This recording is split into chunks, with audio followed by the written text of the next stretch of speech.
Hello and welcome to my Nocturne guide, In the Darkness of Your Nightmares. Here I will be explaining in detail on what you will need to know, look out for, purchase, the pre-setup, and more. First, what sort of results can we expect from this guide? Well, here's my recent match history. Yes, I know, it's normal, but I usually don't play ranked. I play for fun, and ranked brings out the rage in me when people make silly mistakes. So I stick with normal, as mistakes don't tend to bother me as much, and as you can see, it's still quite rewarding. Now let's get into some of the basics for the start of this guide, the pre-setup phase. Some people might think my room page is a bit awkward, but it works. Take 8 armor penetration and 1 attack speed marks, 9 flat armor seals, 9 attack speed glyphs, and 3 physical damage quintessences. This will give you the balance you need for both jungling and ganking. Next up are the masteries. I skip getting Summoner's Wrath in place of Butcher. I feel that the extra damage towards the creep to be more effective in early game for faster jungling, and the fact that you will not need that much extra armor pen with the setup that I have. The rest is standard jungling masteries.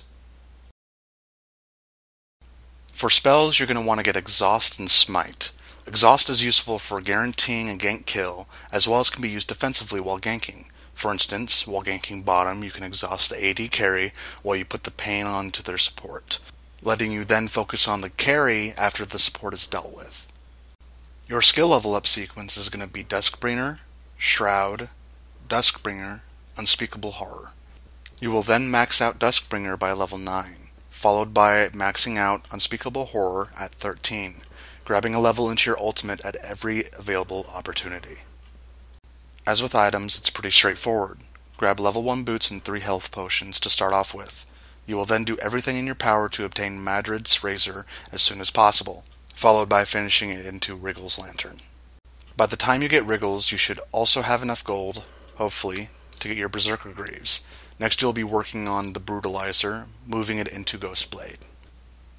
Right after Ghostblade, you're going to get a BF Sword, which will later be turned into an Infinity Edge. But before you do that, you're going to grab a Giant's Belt and turn it into a Frozen Mallet.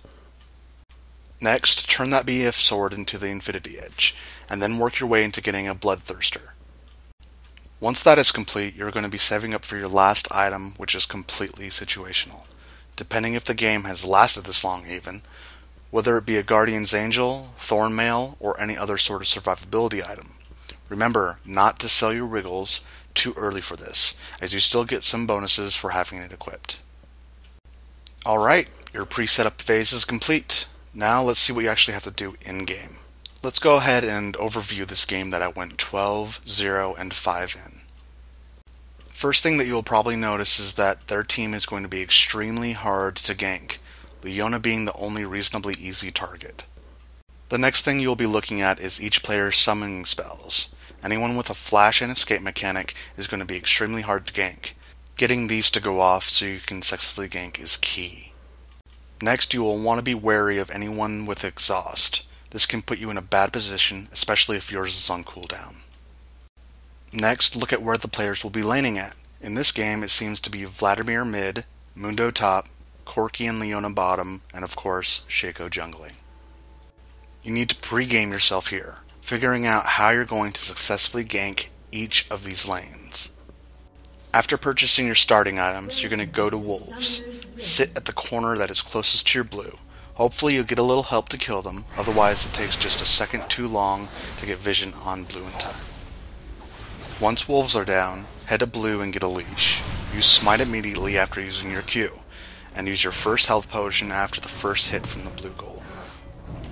Next, head to wraiths, and try to land your Q on the main wraith and 2 of the lesser wraiths. Simply auto-attack the main wraith until it's down, and spread out your damage on the lessers. Your passive should clean them up.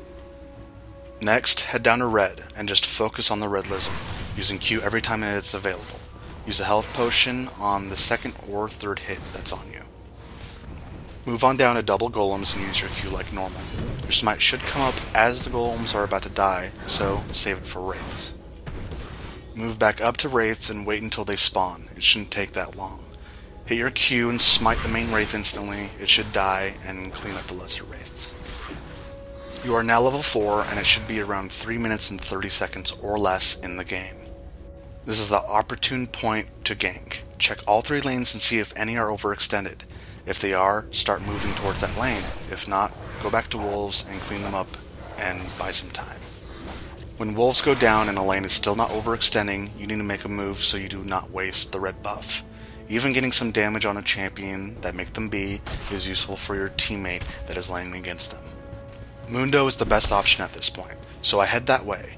Lay in wait for the enemy to overextend just enough for you to either do some real damage or nab a kill. In this instance, with Jack's stun and my fear and exhaust, we were able to secure the kill. Getting first blood is huge, as you will be able to buy Modric's Razor right off the bat.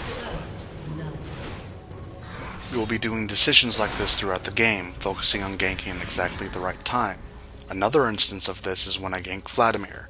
I sit and wait for Lux to lock the snare, and then go in for some hard-hitting damage. This allowed my Q to hit directly without the possibility of a miss, and secure the kill thanks to the Ignite.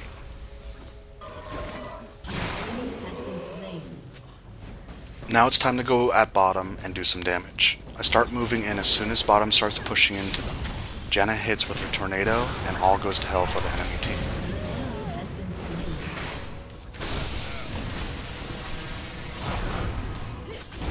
After securing all 3 ganks successfully, my team is already in a huge lead, with theirs falling behind in gold, experience, and time. This is what Nocturne was made for, shutting people down early and keeping them shut down. You also need to be the eyes and ears for your team. You need to be aware of the map at all times because your laners are focusing on getting last hits. They might not see that jungler coming at them on their minimap while they are focused on positioning. You need to pay attention and always ping an enemy if they are out of lane, no matter what. In this case, right after I got my red buff, I noticed bottom lane was being pushed hard, and Graves went bravely in for the kill. Both Graves and Janna die in this move, but I arrive late, sadly, to clean up the rest.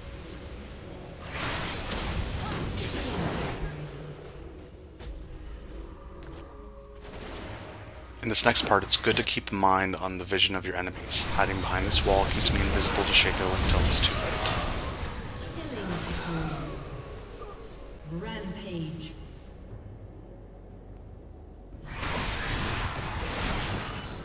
Always take Dragon at every opportune moment. If lanes don't need help, you just want a team fight, or the enemy team is out of position. If you have your first 3 items, you will be able to solo Dragon no matter what level you are.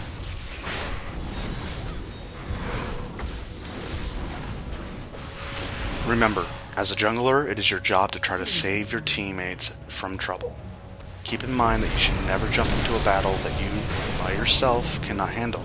If 3 people are on one of your teammates, and the teammate will die regardless if you jump in or not, don't do it.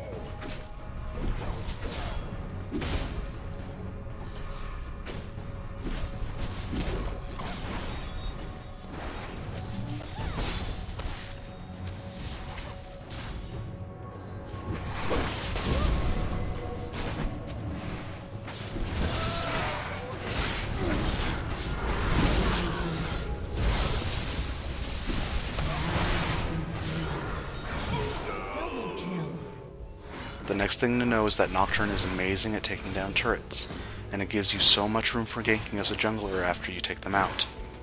Use your Q on the turret as it will increase your damage dealt to it.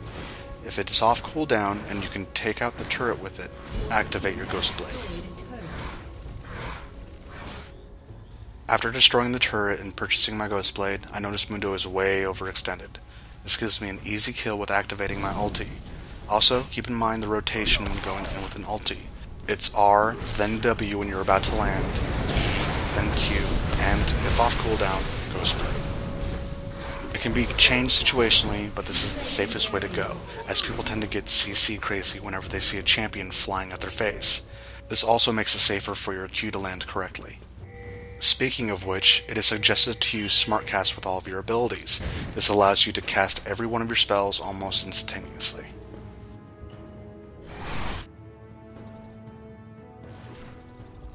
Keep in mind you can also dive towers if the conditions are right. Diving on the Corki and picking up the kill in a split second, then blocking the stun from Leona and nabbing another kill is simple.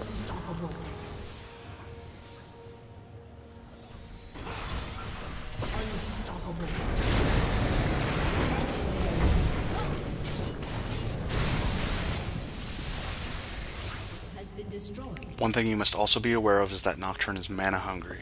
The only time you should give blue up to someone else is if they need it far more than you do at the time. Without blue, you cannot jump into team fights as often, and you won't be able to sustain as long.